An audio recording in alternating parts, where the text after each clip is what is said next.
Life is nothing more than a journey to finding peace and fulfillment. Although there can be many pitfalls and setbacks along the way, no matter how big or small, the need to finding meaning and purpose is as important to our souls as food and water is to our bodies. This is FeelingCaesar's journey.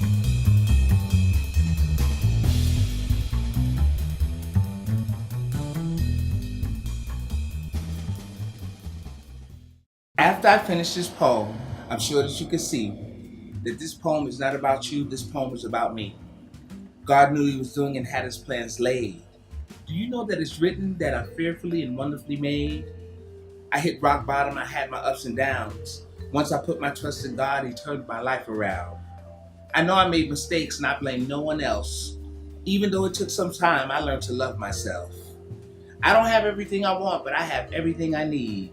It's the God that strengthens me, which helps me to succeed. I think about where I was and where I came from. I think about where I am and how far I've come. It's only by the grace of God He made it possible for me to be who I am. God created me. I'm originally from Bronx, New York, and I stayed there for 29 years, and then I came here in 1983 and worked at MGM Studios. My best friend was Gene Anthony Leroy from Fame, who got me the job for my graduation out of college. Life has been fantastic. It was the theater, restaurants, cocaine, and champagne. Just being around, the highlight of the glamour life in the entertainment business. I got into this addiction that went really downhill fast. I started stealing. I started getting arrested, and this was in 1995. It's the height of my addiction, because I worked with Fame, and it got canceled. Different World, and it got canceled, and now I'm into my addiction, and it just takes over. And one thing led to another. I'm in and out, and I'm in and out, and in and out of prison. I don't know. Just God has a plan for every last one of us, and I guess my plan was, I had to go down before I can come back up. Before I came to California, in 1983, I was going into the Navy. And when I went into the Navy, they said that I couldn't go because I had a virus called HIV. And so in 80, I figured, it's going to go away. So that's when my friend got me the job at FGM Studios, and I came here in 1983. And I paid it no mind.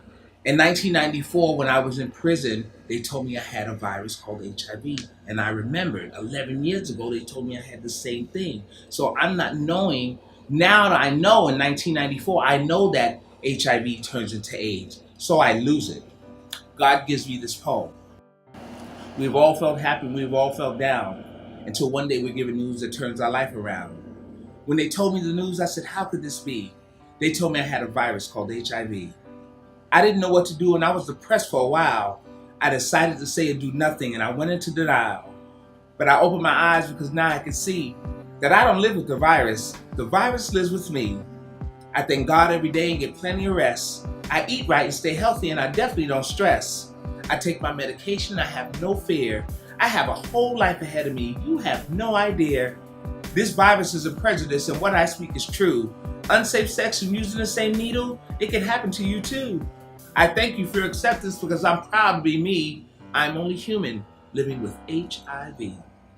And that's how I encourage people to live with this virus. I've been with this virus for over 35 years. God touched me in the year of 1995. It was in San Quentin prison, in a cell at 3 o'clock in the morning. And He gave me this poem. This is another poem. And no, it's not a sequel. I'm here to tell you that God said everyone is created equal. We may be different colors and come from different races. Some of us talk in different languages and come from faraway places. Do you realize we are all human? This is what God said. Regardless what color or race you are, when you bleed, your blood is red. In the book of Psalms, He gave us songs to sing. God also gave us a scripture where there's a time for everything. In your heart, there's a spirit. It's in the book of Galatians. Get ready because He's coming. He tells you in the book of Revelations. God put us on earth together, and even though we argue and fuss, regardless however you are, he loves every last one of us. I didn't create this poem, and I know it sounds odd. I just put the words on the paper, but the poem came from God. That was the first poem he gave me, and he gave it to me in that order, and I knew it by heart the next day. September 19th, 2009, I I give up. I give it to God, and I let go. It's time for me to go get some help. And I go into this place called the Allen House in Santa Fe Springs. And I think it. I got a little something about what sobriety was and how it's supposed to be, but I relapsed and I thought I could do it on my own. Uh, I'm smoking marijuana, and I get marijuana in my urine, and so I get a probation violation. And when I figured they're just gonna slap me on my hand, and send me home. No, I had a 10-year joint suspension. The judge says you owe me 10 years. So I get 10 years for a dirty drug test. Not reinstated probation, you're going to prison. I get out of prison, I go to Safe Refuge. I stayed there for 11 months.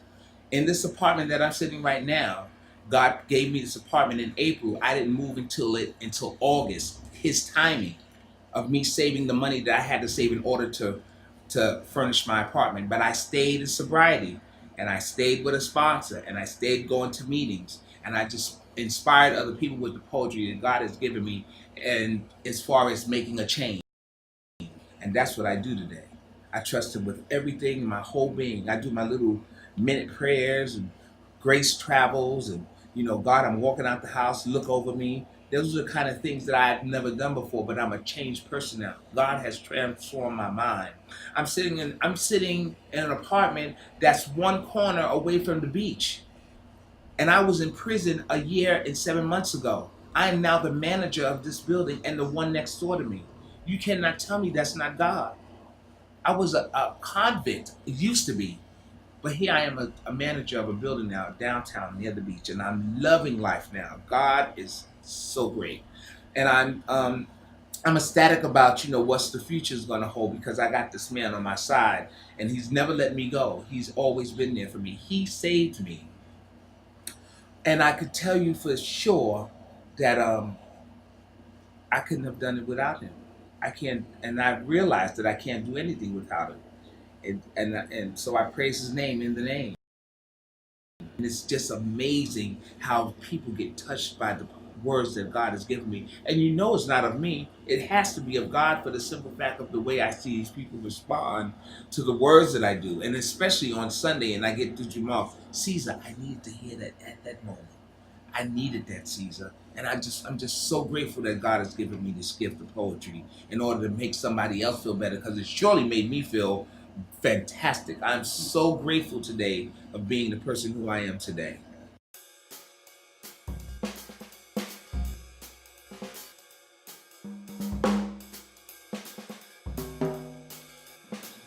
More of Kevin's poetry can be viewed on YouTube at Feeling Caesar.